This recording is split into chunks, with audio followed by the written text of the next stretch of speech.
Bonjour, cette vidéo offerte par l'AMCO est tirée d'une formation de 52 capsules de 5 minutes portant sur la collaboration et l'engagement. Elle a été développée en 2013 par Isabelle Charbonneau et Luc-Antoine Malo.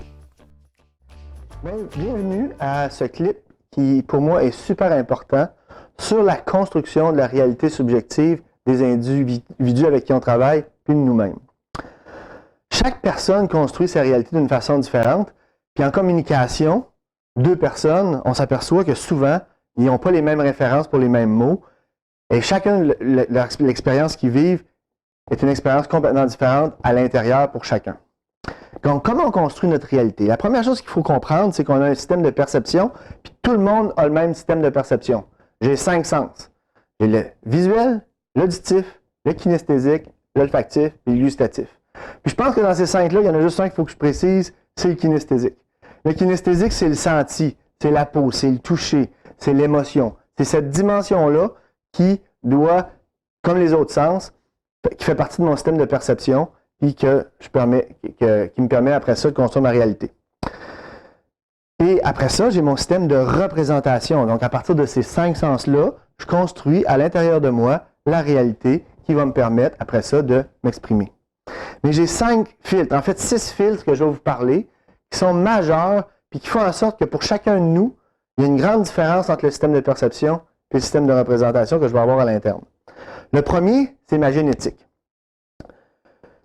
Dépendamment si je suis grand, petit, gros, si j'ai un gros nez, si je suis beau, si je ne suis pas beau, les gens autour de moi ne reflètent pas la même chose. Et ma génétique fait en sorte que ma relation au monde va être différente. Ma sécurité va se construire de façon différente. Ma façon d'être avec les gens va être de façon différente. Donc, c'est le premier filtre que j'ai. Je me souviens de cette femme que j'ai eue en coaching qui était magnifique puis qui venait me parler de la façon dont, pour elle, le regard des autres, ça la rendait donc triste du fait qu'elle voyait juste sa beauté physique, mais pas son intelligence. Et pourtant, moi, j'étais capable de voir son intelligence, puis capable de voir tout le reste, mais pour elle, ce filtre-là était majeur. Le deuxième filtre que je vais vous parler, c'est le filtre culturel. Dépendamment de ce que moi j'entends au quotidien, dans ma vie, si je suis un fils de juge, si je suis un fils de syndicaliste, si je suis un fils d'entrepreneur, si mon père est restaurateur, qu'est-ce qui se passe autour de la table, qu'est-ce qui se passe dans ma culture, dans mon milieu, qui fait en sorte que mes images, mes sons, mes sensations internes sont empreintes de mon expérience de vie, de ma culture, du milieu dans lequel je baigne. Troisième filtre, c'est mes expériences personnelles. J'avais des amis qui étaient des jumeaux, puis évidemment, ils vivaient dans la même culture, ils ont sensiblement la même génétique. Franchement, c'était extraordinaire comment est-ce que les deux pouvaient avoir 2 mal de dents en même temps, et de la même place et la même dent. Par contre, il y en a un qui s'est blessé un jour, il y en a un qui a eu un accident, il y en a un qui a rencontré une femme, puis les expériences de vie qu'ils ont eues, tranquillement, ont fait en sorte qu'ils se sont distanciés, puis que leur expérience personnelle a varié. Ensuite, je vais vous parler de 3 autres filtres qui relèvent de notre cerveau reptilien. Le filtre de sélection.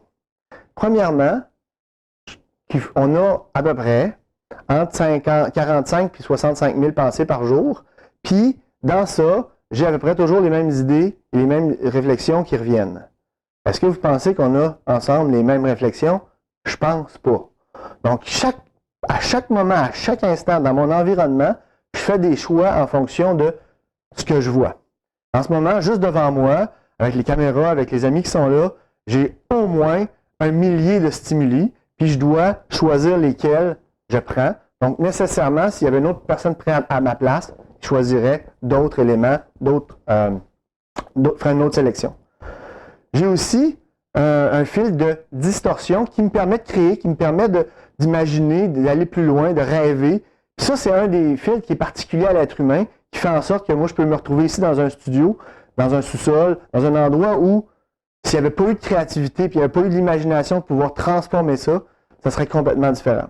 Puis ensuite, j'ai aussi un fil qui s'appelle des généralisations, qui me permet de faire des ensembles, de regrouper des éléments ensemble pour m'assurer puis faciliter ma compréhension, parce que s'il fallait que je sois toujours en train de regarder chaque détail, J'aurais trop d'informations dans mon cerveau, donc je ne peux pas fonctionner de la même façon. Donc si, à partir de mon système de perception, chaque élément doit passer à travers mon code génétique, ma culture, mon expérience, les choix que je vais faire, les distorsions que je vais faire en fonction de ce que je me suis créé dans ma vie, puis le concept de généralisation, ce que je vais créer à l'intérieur de moi, dans mon système de représentation, va nécessairement être complètement différent d'une personne à une autre.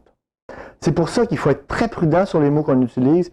C'est pour ça qu'il faut, à chaque fois, commencer à poser des questions pour être sûr que ce que moi j'exprime, tu vas le comprendre le plus proche possible de ce que moi je dis. Dans le prochain clip, on va parler du mode question qui va nous permettre, entre autres, de faciliter cette relation-là, cette communication-là, cette compréhension-là qu'on va pouvoir avoir ensemble, puis va nous permettre d'évoluer dans nos pensées ensemble. En attendant, j'ai juste quelques questions pour vous. Qu'est-ce qui, désormais, sera différent dans votre façon d'écouter les autres, sachant que on est à des milles au niveau culturel, au niveau génétique, dans chacun de nos filtres, on n'a pas les mêmes filtres, ça se peut qu'on ne comprenne pas les mêmes choses. Qu'est-ce qu'il faut que je fasse attention pour pouvoir te comprendre mieux? Quand on comprend qu'il y a 1000 fois plus de chances qu'on ne se comprenne pas que de se comprendre, qu'est-ce que je dois faire pour être mieux compris, moi, quand je m'exprime la prochaine fois? Puis, comment pensez-vous que maintenant, que pensez-vous maintenant de l'expression « ça fait 1000 fois que je te dis ». Merci. À la prochaine.